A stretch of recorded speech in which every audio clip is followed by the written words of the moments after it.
Okay. First of all, great crowd tonight. I thought it really got loud there when they made a run to get the game tied in the second half.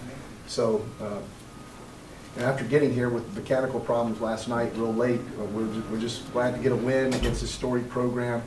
Thought our guys made the plays down the stretch that they needed to play. The lob to Shaq Morris from Landry out of the timeout, and then we handled the press towards the end without turning the ball over. So got to make a few more free throws. I like the way our team rebounded, and Rashard Kelly in particular was just a beast on the glass. Coach, how about we put Landry and Austin up here? You guys do step up to the mic.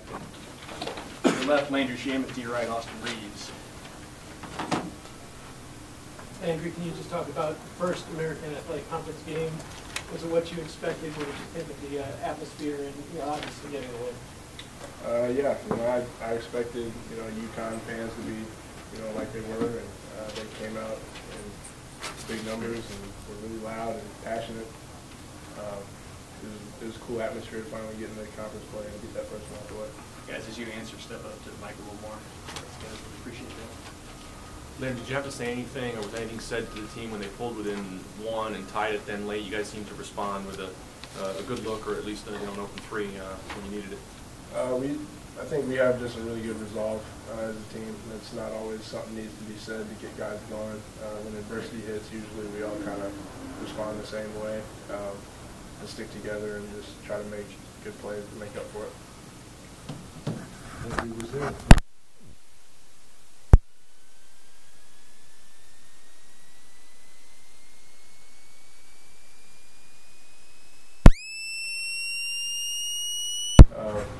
So obviously, we're trying to get Shaq involved as much as we can.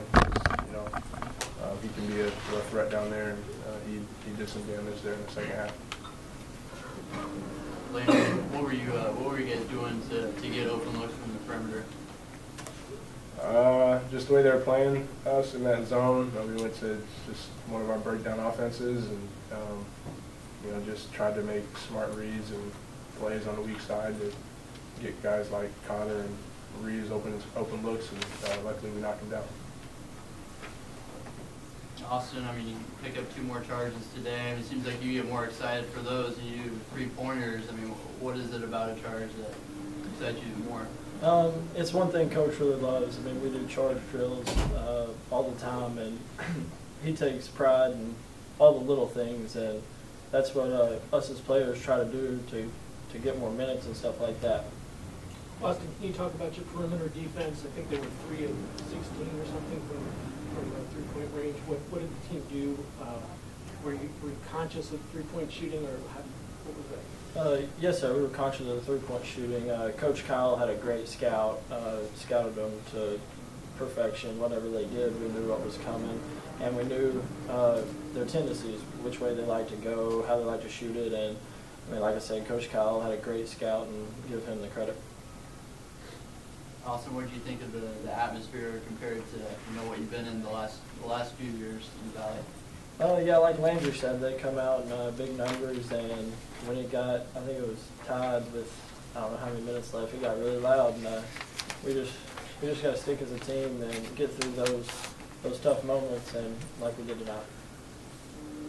Landry, on that lob to Shaq, how important is that back screen by Zach? It looks like he set a pretty good one. So what are you looking for to make that play work? I'm just reading Zach's guy, see if he recognizes what's going on. He kind of stuck to Zach there. He saw it a little bit, but didn't fully bite on it. So and Shaq always, he goes up and catches it. It's either one of you guys. Does it feel like? Does this feel like history to you guys, or a historic moment for this program? Oh, this win? Yeah, just being the first one in the American. Oh, yeah, I guess if you look at it that way. Our first American win, I guess, on the road, a 10-point win at UConn. Looks good. Let's bring up Coach Marshall. Guys, 3 times. Appreciate it.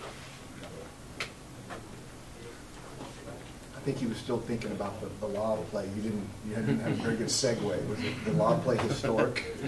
Yeah. Gregg, you've got a veteran team, but how much did the tough grind that you've been through out of conference allow them to walk away from it? I think that was a factor. You know, we've played on the road at Baylor and Oklahoma State. We've played Cal and Marquette and Notre Dame and Hawaii. We've had a great home schedule with the College of Charleston, South Dakota State, Florida Gulf Coast. I mean, we didn't play very many gimmies at all. So in the end, we've been in some games like this, and we've had to execute down the stretch. Maybe it would be not quite so tight at the end if we could move the free throw line back to the three-point line, because that was our bugaboo today. I'm sure I'll be talking about it on my radio show on Monday.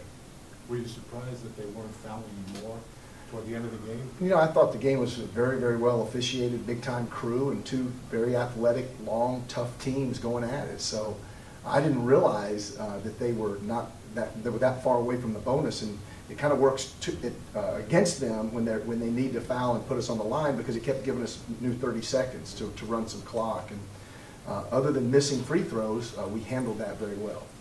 Coach, obviously UConn's been known for years for a man-to-man defense, and they went zone most of it tonight. Did that surprise you guys at all to throw a little wrench into things? I did not, because as the guys mentioned, Coach Kyle Lindstedt had a great game plan, and he obviously showed us the 2-3 zone, and they're so long in that. It's hard to get it into the middle against their zone, because especially when they have Larrier up at the top, he's so long, and he makes it difficult. And we were getting some passes deflected, so we went to a different ball screen offense against the zone, which worked okay. We got some really good looks.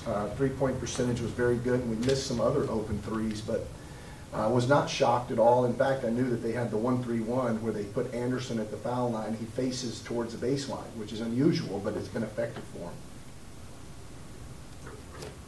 What time did you guys get in last night, and what kind of hassle was that, kind of getting up early? And Yeah, we went to we were going to practice here last night. We actually had a practice time scheduled last night. We went to the airport. As soon as we got to the airport to take our charter, they let us know that the plane had departed and was going back to Dallas. For some reason, it could get to Dallas with the crew, but couldn't get to Hartford with the team. So they had to find us a new airplane. We went back and practiced, which was unscheduled at Wichita State, and eventually left about, I'd say we left about 6 o'clock. So 7 o'clock here, which meant we got in about 9:30. We had a meal. I just told them, don't leave the hotel, get some rest, and we're going to wake you up at 7:20 in the morning for more scouting report video. 7:40, we'll wake you up at 7:20, 7:40. We'll do all that, and 8 o'clock we'll have our pregame meal. So, you know, you have to deal with adversity on the road. That's why they're called road games, and we understand that. But everybody's been very hospitable since we've been here, and you know, we just got a good road win against a great team. Coach, did it feel like you guys got back to what you do best? I mean, defense and rebounding the second half? Yeah, I'm very pleased with that. I didn't like the fact that we were out-rebounded by 2 in the first half, but we end up with a 13 margin against a team that, you know, we're giving up a couple of inches per man. Rashard Kelly was just a monster. I mean, he got 12, but he could have had, I thought he had 15. I mean, he got his hands on so many. He had a big jumper in the middle of the lane, which is not exactly his forte down the stretch. So really proud of him, and just everybody contributed. Marcus McDuffie had 4 rebounds. Shamet had 5. Shaq had 5, and Reaves had 4. So it took a team to win this game, but certainly Kelly was a beast on the glass. UConn has played a number of really good teams. They played some of them close. What do you see from them? What do you see? How close do you think they are to maybe getting over the hump?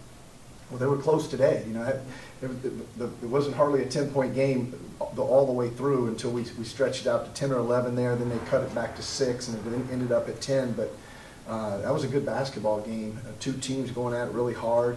They've got 6 freshmen, and I know what that's like. Well, I think I know what that's like. I know what it's going to be like, because it's going to be us next year. Okay, so. You know, I'll be talking to Kevin saying, how do you do it, man? And those kids are talented, but it takes time. So you've got the veterans that are playing a lot of minutes. You know, Larrier's got 39, Adams has 39, Anderson 32, and they've got a kid hurt that I understand. So it's just what you have to do. You have to bring those kids along, and you don't want to lose games by playing them, but sometimes you have to play them and to just have 5 guys out there because you got so many. And we'll be in the same situation next year.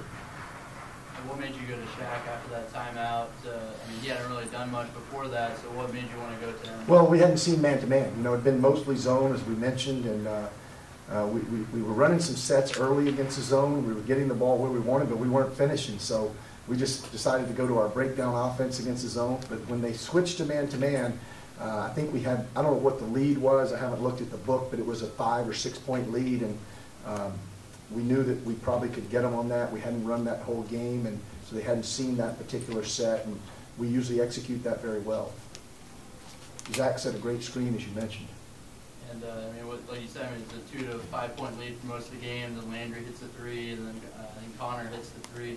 Was that the first time you were able to kind of excel, or was it still pretty nerve-wracking? Well, the players might have excelled. The coaches don't excel until they hear the final horn. You know, I kept telling them there's a lot of time. It was a 6 point game. We were having to inbound it with 35 seconds or something like that.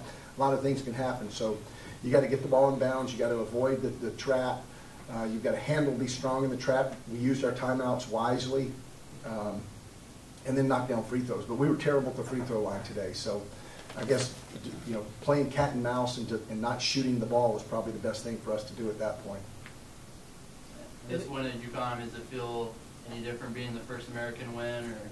Honestly, it's great. You know, the history books will say that, but it didn't have any bearing on us. We're just trying to win the next game, and obviously we have a ton of respect for Kevin and his program. And I mean, we've been to a couple Final Fours in 60 years, and they've won it 4 times in the last 18 or 19 years. So it's a big deal, and you know, they're a storied program, and he's already won a national championship here, and who knows, he might win another one. But we got this one today, and that's all we're worried about.